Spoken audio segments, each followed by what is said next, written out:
Hello বন্ধুরা, তোমরা সবাই কেমন আছো? আশা করি প্রত্যেকেই ভালো আছো। তো আজকের ভিডিওটি হচ্ছে একটু অন্য রকমের। তো আজকের ভিডিওতে আমি দেখাবো আমার যে শৈশবের গুরুত্বপূর্ণ সময়গুলো আমি যেখানে পার করেছি দীর্ঘ প্রায় 15 বছর সময়। সেই সময়টা যে সকল জায়গায় আমি কাটিয়েছি তার মধ্যে একটি গুরুত্বপূর্ণ জায়গা হচ্ছে এই নদীর পাড়। তো এই নদীর পাড়ের বর্তমান নাম হচ্ছে নোঙর। আচ্ছা, নোঙর হচ্ছে এখন খুব বিখ্যাত একটা জায়গা। বিখ্যাত বললে ভুল হবে, কারণ আমাদের কাছে খুবই পরিচিত একটা জায়গা। তো আজকের ভিডিওতে তোমরা এই গুরুত্বপূর্ণ জায়গাগুলো অর্থাৎ সুন্দর এই যে জায়গাগুলো সেগুলো খুব সুন্দরভাবে দেখতে পাবে। তো ভিডিওটি তোমরা শেষ পর্যন্ত দেখতে থাকো। আর ভিডিওটি যদি তোমরা নতুন দেখে থাকো তাহলে অবশ্যই চ্যানেলটি সাবস্ক্রাইব করে আমার সাথেই থাকো। ধন্যবাদ সবাইকে।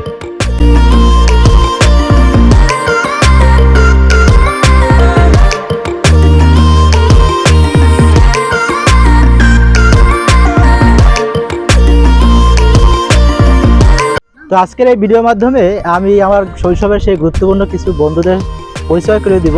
তো প্রথমে আমার সাথে আছে জসিম। ওর সাথে আমার সেই শৈশবকালে খুব কিছু স্মৃতিমধুর সময় কাটিয়েছি। তারপরে আছে রাতুল। আর রাতুলের সাথে সম্পর্কটা খুবই একদম মধুর ছিল।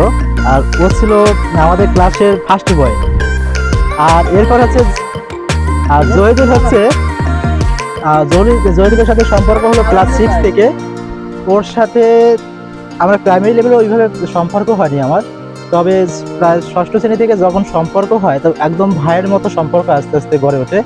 কারণ এই শৈশবের যে বন্ধুত্বগুলো খুবই মিষ্টি হয় আর অনেকটা আত্মার সম্পর্ক হয় এদের সাথে।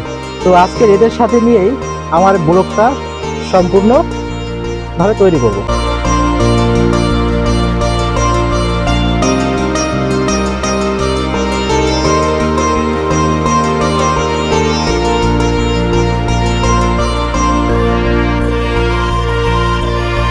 আপনারা যে নদীটি দেখতে পাচ্ছেন এখানে, এই নদীটি গত 10 বছর আগে আমার জানা মতে প্রায় এখান থেকে 2 থেকে 3 কিলোমিটার দূর পর্যন্ত ছিল। এই সকল এলাকায় মানুষ আগে চাষাবাদ করত। তো এখন সেই নদী গর্ভে এই জায়গাটা পুরো বিলীন হয়ে গেছে। এই সকল জায়গায় গাছপালা খুব কম ছিল। গাছপালা যদি আমরা এই সকল জায়গায় বেশি পরিমাণে লাগাতাম তাহলে হয়তো এই দিনটা আমাদের দেখতে হতো না। কারণ এই গাছপালার অভাবে, গাছপালা না লাগানোর কারণে এই যে আমাদের এই জায়গাগুলো নদীগর্ভে বিলীন হয়ে গেছে। এই জায়গায় আগে অনেক লোক বসবাস করত, কিন্তু এখন এই নদীর আতঙ্কের কারণে মানুষ এখন এই যে বসতবাড়ি ছেড়ে তারা দূরে বাড়ি তৈরি করেছে।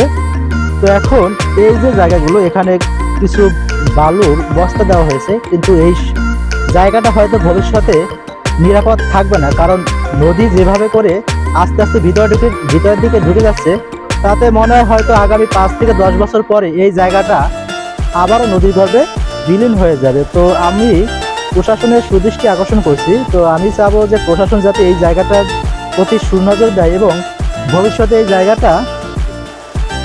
এই জায়গাটায় আর মানুষের এই দুঃখ দুর্দশা পোহাতে না হয়।